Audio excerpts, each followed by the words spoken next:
Right, hi everybody. Been asked to do a small video on how I make these dual harp cases. Yeah, which are homemade, make them myself. Brilliant for carrying your harps in, stop them from getting damaged, stop the reeds from getting damaged, and they're so easy to make, nice and light. So yeah, here we go anyway. Right, what I use to carve with is this stuff that I buy off of Amazon, and it is really good. It's a sculpture block. Yeah, you can buy them in blocks. This is a double one that I bought, and basically all it is just it's like a foam, a hard foam that you can carve. You can cut it, carve it, paint it, do what you like with it. Really, really good stuff. So all I do is cut it into blocks like this, which are about the size, big enough size for a harp. I don't know what the measurements are. Let me have a look at it. Hold on. Got a ruler here. Yeah, measurements were, it's roughly 2.5 centimeters by 4.5 centimeters, and obviously the length of the harp that you're going to do. I'll just show you how I do this one for this small Durham, I think it's a Durham Meteor. Lovely little harp. Just have a quick play whilst I'm there.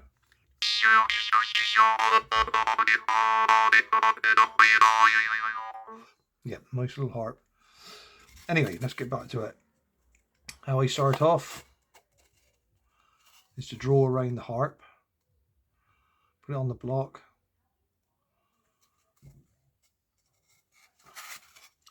and then center it, draw around it, inside and out.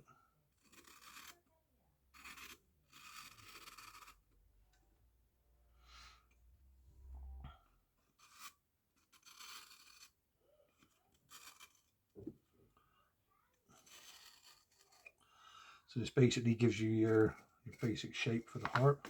There you go. Finish off the bottom of it for the reed.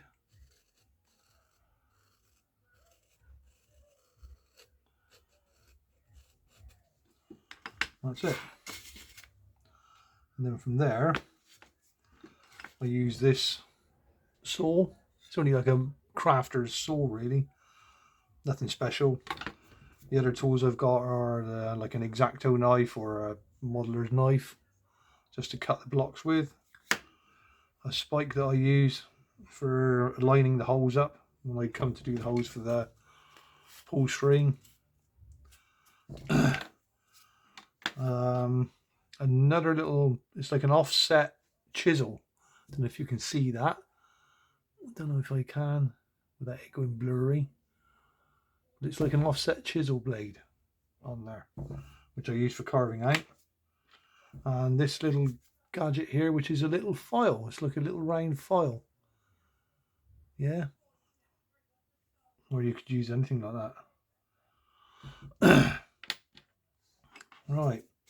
So the next thing I do, now you've got your shape of the harp on there, is to take off the excess that you don't require.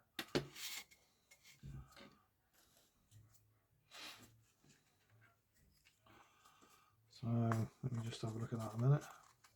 Yeah. So that's the size of the harp. So you want to come inside that, obviously, because this is the area that has to be cut out here. So you want to come inside of that. And just draw around it.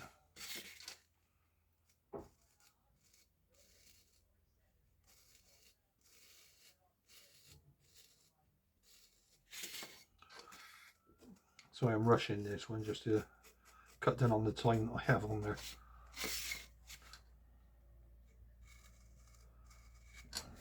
Take those corners off as well, round them off.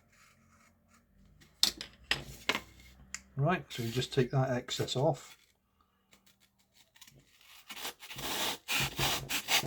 See how easy it is to cut. Really easy to cut. Just take as much excess off as you can. Cuts down on the work then. That's that one off.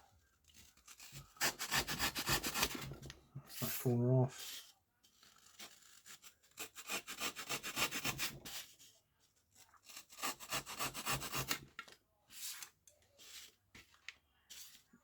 Take the excess off down through there.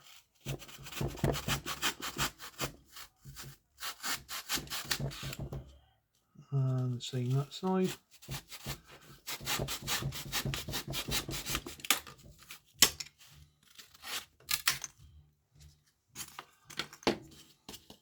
Then what I do is I usually square everything up with the X-Acto knife.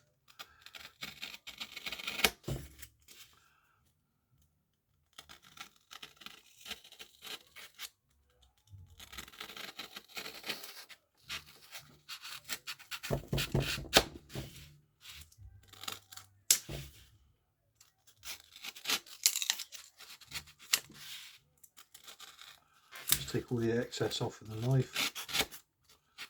I mean, the rest of it you can take off anyway with the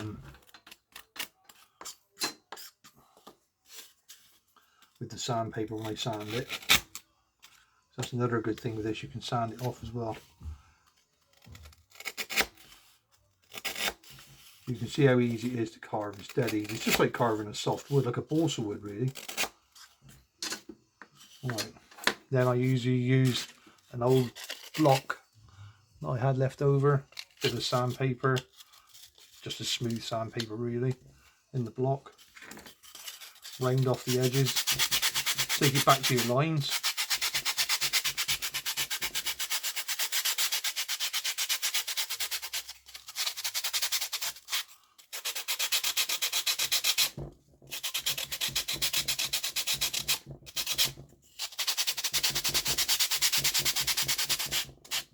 Can get a bit messy this part of it.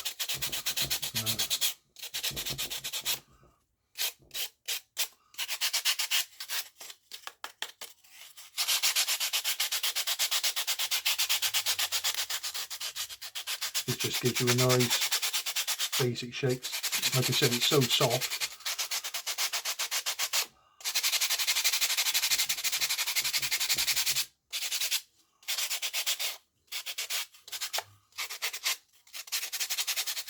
I like to round the edges off nicely.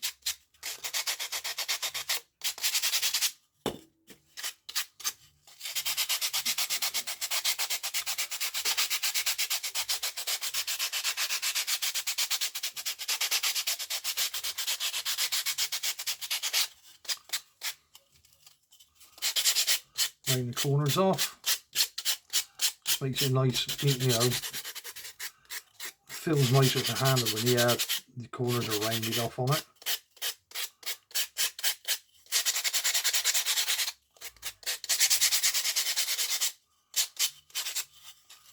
A little bit deep there on that one. Nothing that won't sand down. There we go.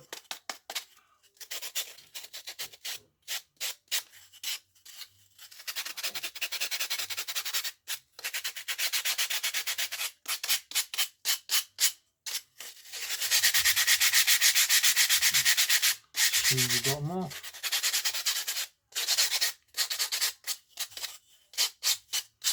A little bit messy this bit, but there you are. No pain, no gain, as they say.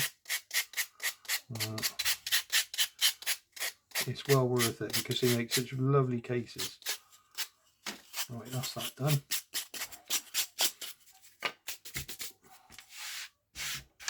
Get that to one side. Right, for the inside now, we use the X-Acto knife, or whatever sort of knife you have. Just follow the lines around, push down and cut around, not too deep.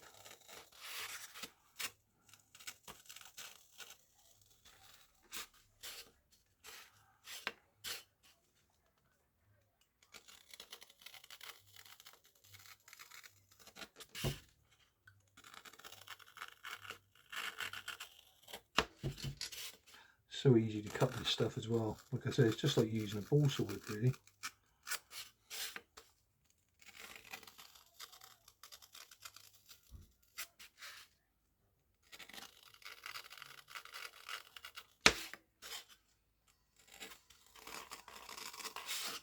Just got to be really careful you don't cut yourself on this bit.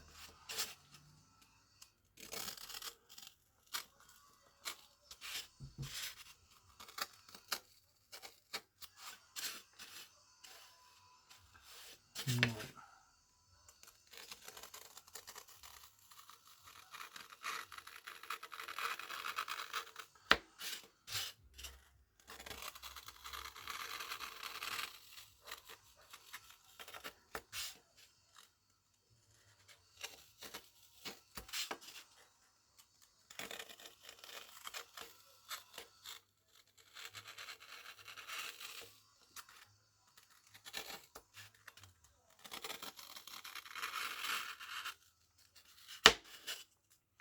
That's all it.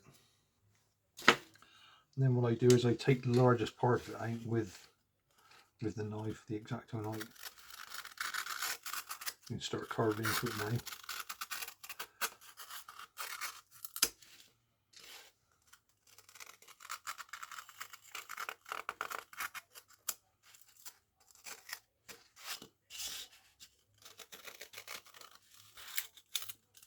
These two pieces you want left in, leave them in there, because I know the harp actually sits down over those two pieces, yeah.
So yeah, take as much out as I can with a knife.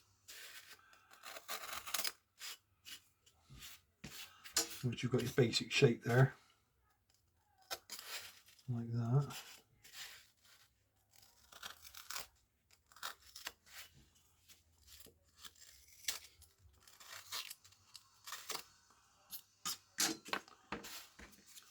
Just check out with the harp on there.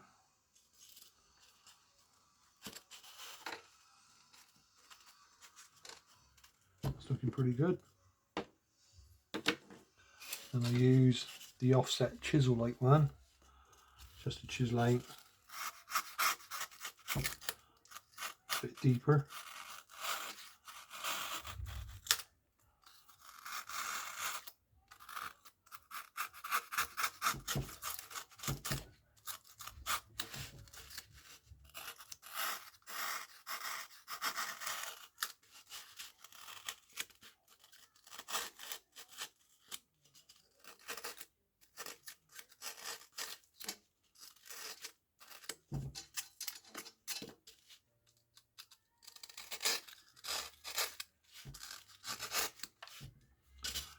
Yeah, like I said, you can see how easy it is to get this stuff out. You know what I mean? It comes out like balsa wood, really. So really easy to carve.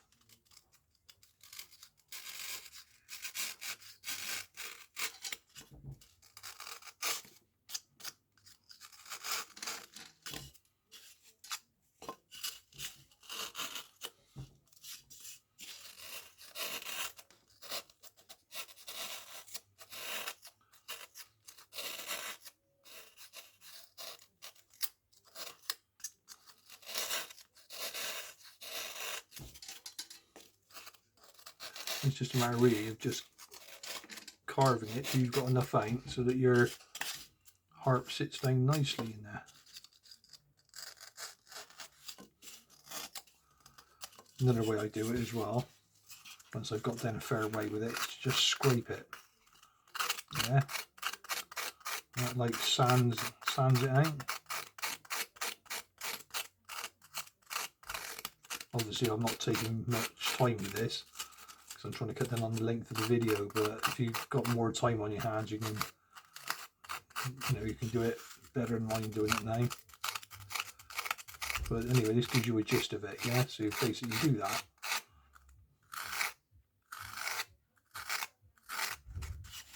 Take it down roughly the same depth.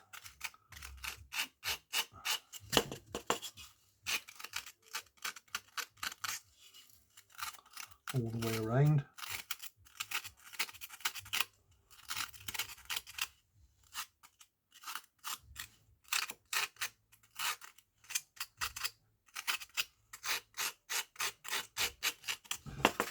Right, so that gives you a basic idea of how to do the first bit of it anyway, yeah? I would spend more time on it, getting it the same depth all the way around for your harp. Once you've done that, and your harp sits down nicely inside it, yeah? You can see there it's coming nicely now. Obviously, it'll have to be turned over because of the reed. So all I would do there is, like at the end here, I would start the hole off with the point that I've got, right the way through, and then I've got another little tool here that I use. It's like a little, actually what I'm using it's like an X-Acto knife set, yeah? Most of the stuff that you require is in there anyway. So I just bought one of them. They're really cheap. It's, again, you can get them off of Amazon. They're not dear. And then I would just screw that down inside, just to make a hole for the reed. Obviously with this little harp, it's not a very big reed on it, so you don't need a very big hole in it. That would probably do. And there you go. I would take a little bit more of that out to sit that down in so that it's flush. Actually, it's not too bad now, to be honest. But yeah, I would spend more time on it. Right, depending on where you want to put the string, I've got mine going through, up over, so it crosses, yeah, and down through the end, and then out the side. So all I've done really is bore the hole right the way through there, out the other side. Actually, that's not very level, to be honest. Well, there you go. Now I've gone and got that stuck as well.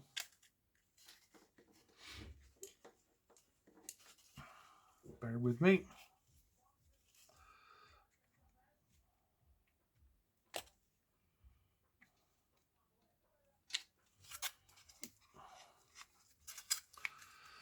That's it. We're there. Can't believe this. I've got it stuck now. Here we go. Right.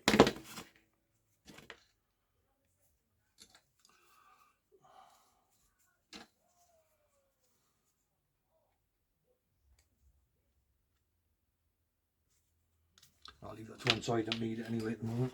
But yeah, put your holes through as a guide. Yeah. And then just drill through, right the way through until the other side.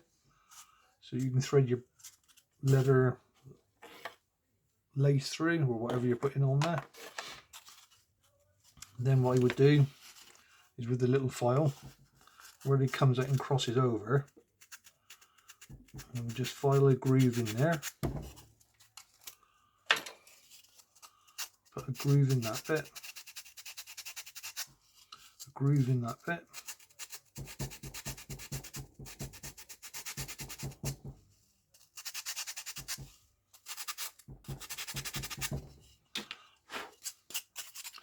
like I've got in there. See? So when you put the string over and pull it, it lies in that groove. It doesn't slip out, and it holds your harp nice and secure. So yeah, so once you've done that, do 2 more holes in the end here for where the string, where your lace comes over. So we'll go 1 in the middle there, and 1 there,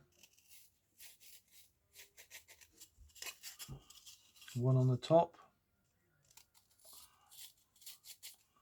and 1 there.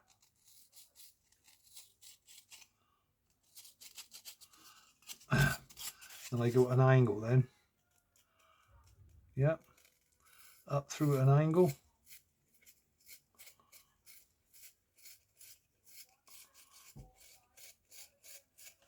Like so.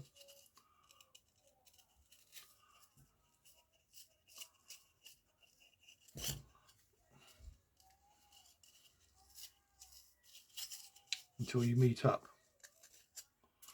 which I have now. There you go.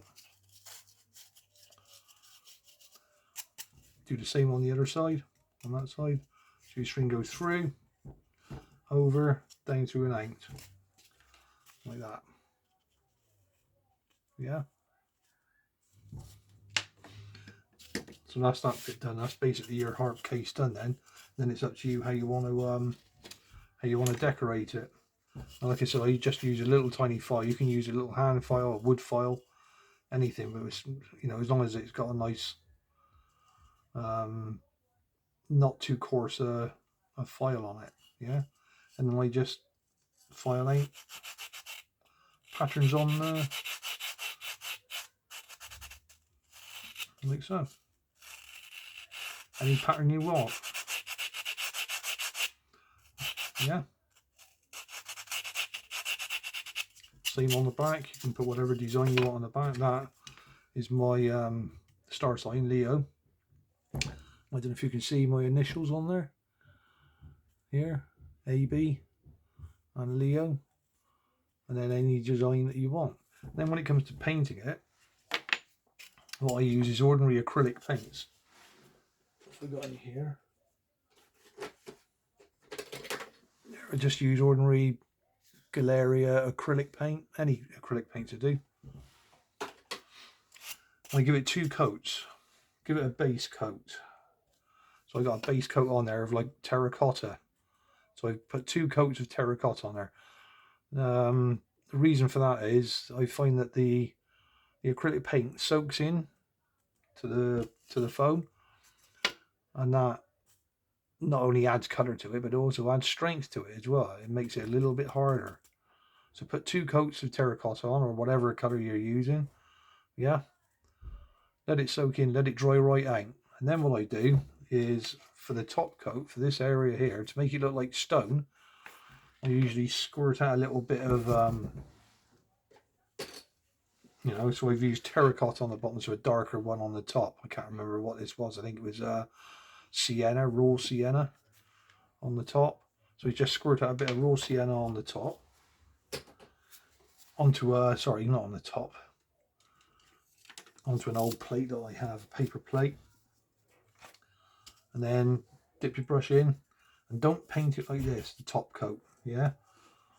Dip it in, not too much paint on the brush, and then what I do is use the brush flat, just brush over it like that, so it skims across the top, yeah? Doesn't go down into the areas that you've carved out, as you can see, yeah? Keeps the terracotta, but goes across the top of the, yeah?